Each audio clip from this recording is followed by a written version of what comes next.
Yeni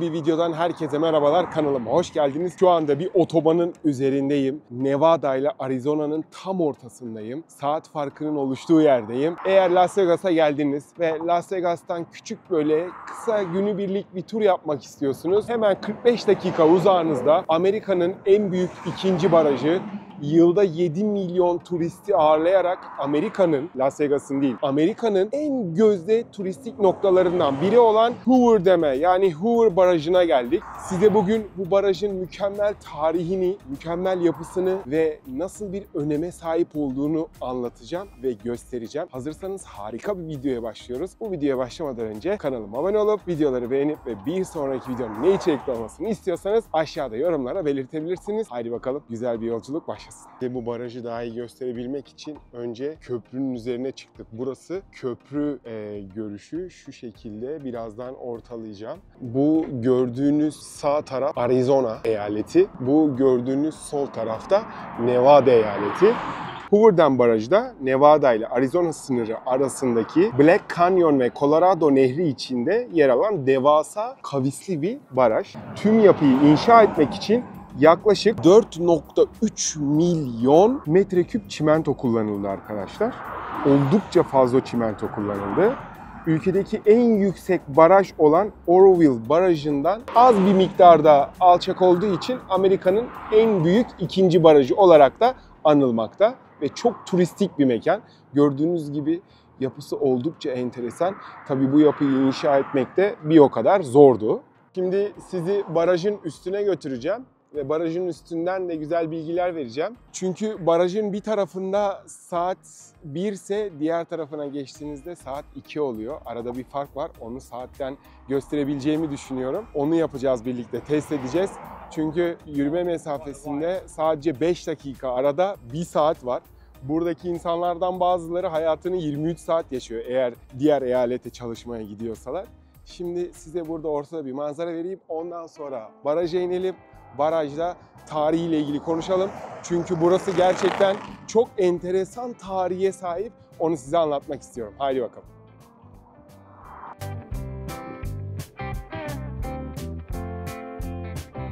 Ve arabamızı park ettik. Aşağıya geldik. Baraja doğru yürüyoruz. Şu şekilde geldikten sonra arabanızı hemen parking lot var. Buraya bırakıyorsunuz. Hoover Dam'a girmek, gelmek ücretsiz. Park etmek $10. Saat anlamında bir sıkıntı yok. Bütün gün geçirebilirsiniz. Hiçbir problem değil. Biz geçen sene yazın gelmiştik buraya. Ya durulamayacak kadar sıcak ve o yüzden onun önüne geçiyorsun böyle. Pervane seni ıslatıyor, rahatlatıyorsun. Güneşte durmak her baba yiğidin harcı olmuyor. Ayılanlar, bayılanlar, sıcağa dayanamayanlar özellikle bu ayda gelsin. Bakın bugün dışarıdayım ve şu anda kıpkırmızı pancar gibi oldum, yandım. Yazı artık siz düşünün. Baraja geçiyoruz. Barajla ilgili size enteresan bir bilgi vereceğim şimdi. Bu barajın üstünden geçen yol, şöyle bir karşıdan karşıya geçelim. Size şöyle barajı bir göstereyim, altını.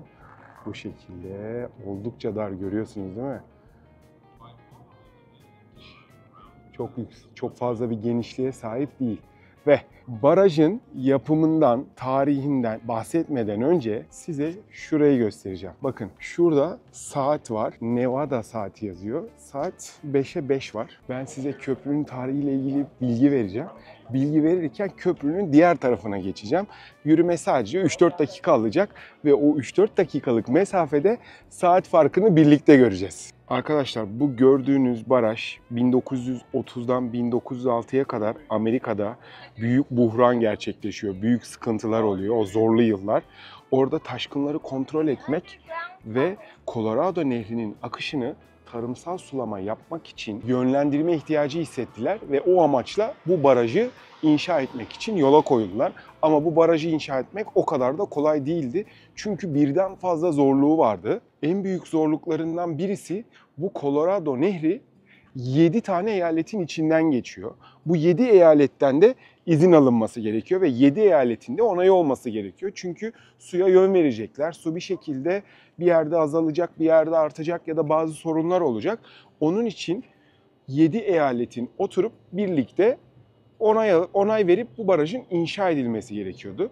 Diğer zorluklarından birisi ise o zaman da bunu yapacak herhangi bir para yoktu hiçbir şirkette ve Amerika Birleşik Devletleri bir fon oluşturarak bunu 6 şirkete ortak olarak ihale etti. Yani o zaman da bunu o ekonomik buhranda yaşanan sıkıntılarda herhangi bir şekilde tek bir şirketin alıp yapabileceği mümkünatı yoktu. O yüzden bir anlaşma yaparak 6 şirkete verdiler ve başka zorlukları da vardı tabii. Sadece bunlarla sınırlı değil. Burada hemen yanındayken size göstermek istedim. Görüyorsunuz burada Boulder Canyon Project yazıyor. Aslında bu projenin orijinal adı bu. Fakat ilerleyen zamanlarda Amerika Birleşik Devletleri, zamanla Amerika Birleşik Devletleri Başkanı vefat ettikten sonra onun adını veriyorlar. Hoover Dam olarak geçiyor. Fakat orijinal adı Boulder Canyon Project. Çünkü bu ilerleyen zamanlarda Hoover Dam tekrar eski adını alıyor. Sonra tekrar aynı şekilde bugüne kadar günümüze gelen Hoover Dam adı veriliyor. Fakat orijinalde, projede, ilk yapılmada ismi Boulder Project, Boulder Canyon Project olarak geçiyor. Evet, zorluklardan bahsetmiştim.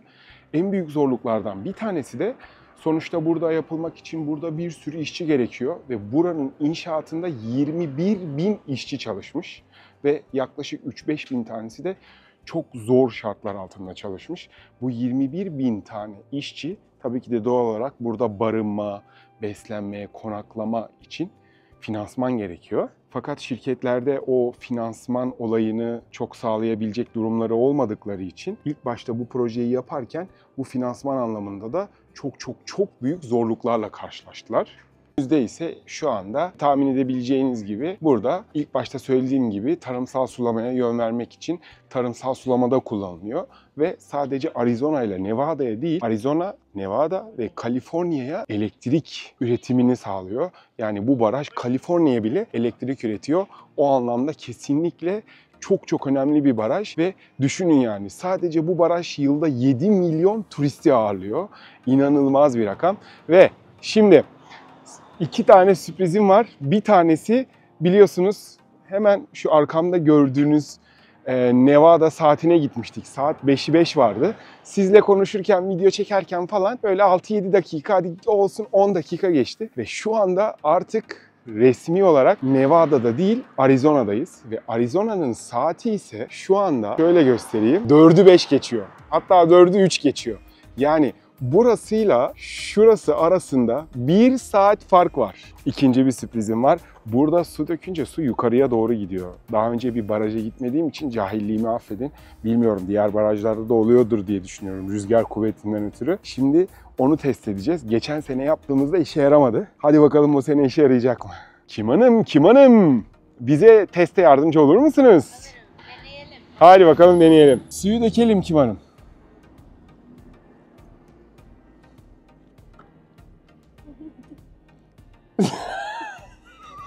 Herhalde çok rüzgarlı olunca. Biraz daha dök. İki sürprizimizden bir tanesi başarısızlıkla sonuçlandı. Su demek ki yukarıya doğru çıkacak kadar rüzgar kuvvetine sahip değil anladığımız kadarıyla. Bu arada başka bir kuvvet de olabilir. Ben rüzgar kuvveti diyorum ama tamamen kendi kafamdan uydurarak, düşünerek, tahmin ederek söylüyorum. Bu barajın bir diğer tarafı var. Orayı göstereceğim size. Orası da enteresan bir bilgi içeriyor. Şimdi onu hemen size paylaşıyorum. Ve bu da suyun biriktiği alan, göl. Burası tamamen baraj inşa edildikten sonra oluştu. Oldukça büyük. Böyle arkaya doğru gidiyor. Ve şurada da birisi şurada motoruna binmiş. Motoruyla çaylıyor galiba. Motora binmek yasak mı değil mi bilmiyorum ama motoruna biniyor. Şimdi Arizona tarafında çok fazla bir şey yok. Sadece manzarası falan var. Fakat Nevada tarafı bu barajın yapımını, barajda çekilen çileyi biraz ciddiye alıyor ve değerini biliyor. O yüzden o taraflarda müze falan da var. Size bir de anıt inşa ettiler. Onu göstereceğim hemen. ve aynı zamanda şurada kırmızı bir çizgi var ileride. O kırmızı çizgiye kadar kürek de yapabilirsiniz. Daha deminki arkadaş gördüğünüz motoruna bindi ama orada kürek falan çekebilirsiniz kırmızı noktaya kadar. Kırmızı noktadan sonrası yasak. Şurada su seviyesini de görüyorsunuz değil mi? İlk başta su buralardaymış. Yaşanan az yağıştan ve küresel ısınma, adını ne derseniz deyin, doğayı çok kötü, dünyanın kaynaklarını çok kötü kullandığımız için her yerde olduğu gibi burada da su seviyesinde ciddi bir azalma var. Yani burası şu anda ne kadar derinliğe sahip bilmiyorum ama bir bu kadar daha olsa neredeyse %50'si derinliğini kaybetmiş durumda. Buraya bakar mısınız? Dağın resmen iki rengi var. Beyaz olan kısım burada, su azalmış aşağı indiği seviyeyi görebiliyorsunuz. Şimdi müzeye doğru gidiyoruz ve anıta doğru. O arada size şu bilgiyi vermek istiyorum. Size bahsetmiştim burası yapılırken 6 şirkete verildi diye. Amerika'nın Birleşik Devletleri hükümeti bir fon oluşturdu ve bu barajı için 165 milyon dolar bu baraja para yardımında bulundu. Ve bu o tarihte kayıtlara geçmiş durumda. Amerika Birleşik Devletleri'nin o zamana kadar tarihinde ödediği en yüksek miktar bir proje. Düşünebiliyor musunuz? O zamanın 165 milyon doları ve Amerika Birleşik Devletleri tarihinde o zamana kadar bir projeye ödenmiş en yüksek miktarda para. İnanılmaz, gerçekten inanılmaz. Parayı bulduktan sonra da yapımı yaklaşık 5 yıl sürdü. 5 yıl sonra barajı tamamladılar. Biz geçen sene geldiğimizde bu anıtlar yapılıyordu, yoktu. Hatta şuralarda yürüyebiliyorduk.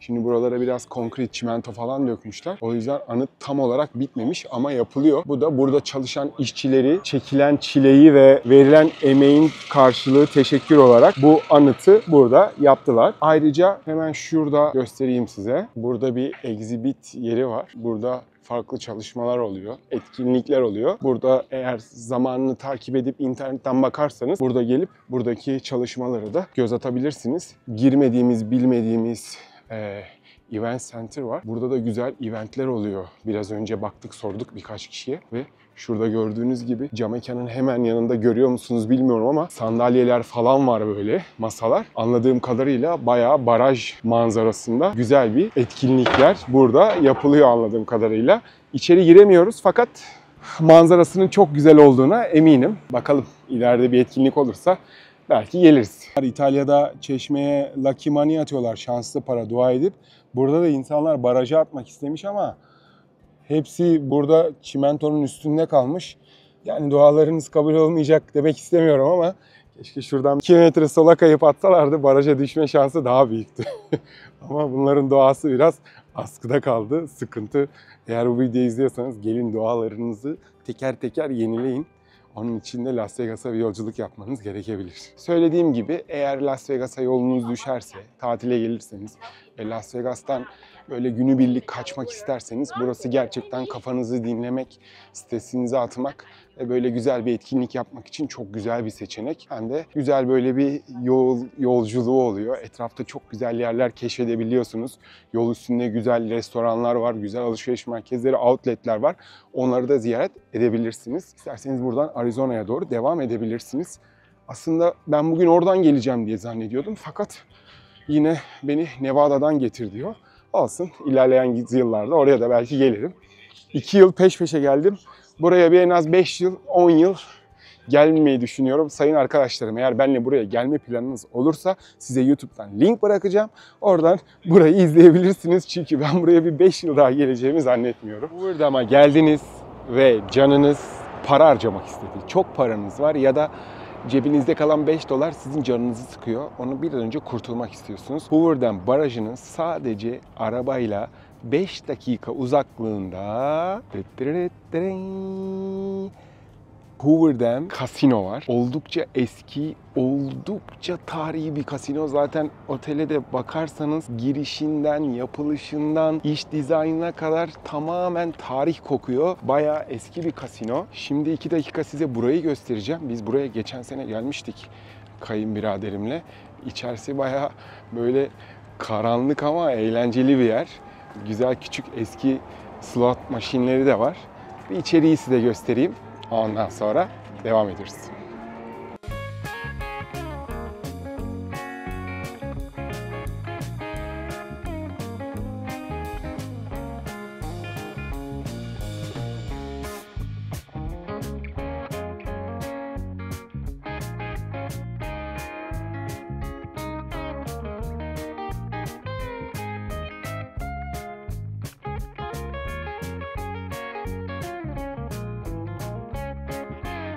Ayrıca bu kasinoda sigara içmek de serbest. Burası Çin lokantalı temalı kasino. Bar ve içeride oyun oynayabiliyorsun. Farklı cihazlar var. Asian yemekler var içinde. Burada Dotis kasino var. Yine farklı tarzda bir kasino. Aynı zamanda bakın burada Hoover Dam'in yapılışından eski resimleri görebilirsiniz.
Evet, kasinonun içini gördünüz. Çok yüksek limitler yok. Burası daha çok yerel insanların geldiği, böyle bir kaçamak, vakit geçirmek için, bir insan içine karışmak için uğradıkları bir mekan. Çok düşük limitler, çok düşük kazançlar. Böyle jackpotlar bile 1000-1500 dolar falan. Las Vegas'a göre çok düşük. Videoyu buraya kadar izlediğiniz için hepinize çok teşekkür ederim. Bu ve bu tarz videoların gelmesini istiyorsanız lütfen kanalıma abone olmayı, videoları beğenmeyi ve bir sonraki videonun ne içerikli olmasını istiyorsanız aşağıda yorumlara belirtmeyi unutmayın. Biz Kim Hanım'la güzel her yeri gezmek istiyoruz. Sizlerin desteğiyle, sizlerin like'larıyla, yorumlarıyla ve abone olmalarıyla daha çok fazla yere gideceğiz. Hoover Dam Barajı'ndan, Hoover Dam'den, Arizona'dan herkese çok selamlar. Bir sonraki videoda görüşmek üzere. Kendinize çok iyi bakın ve hoşça kalın. Unutmayın, her zaman kasa kazanır.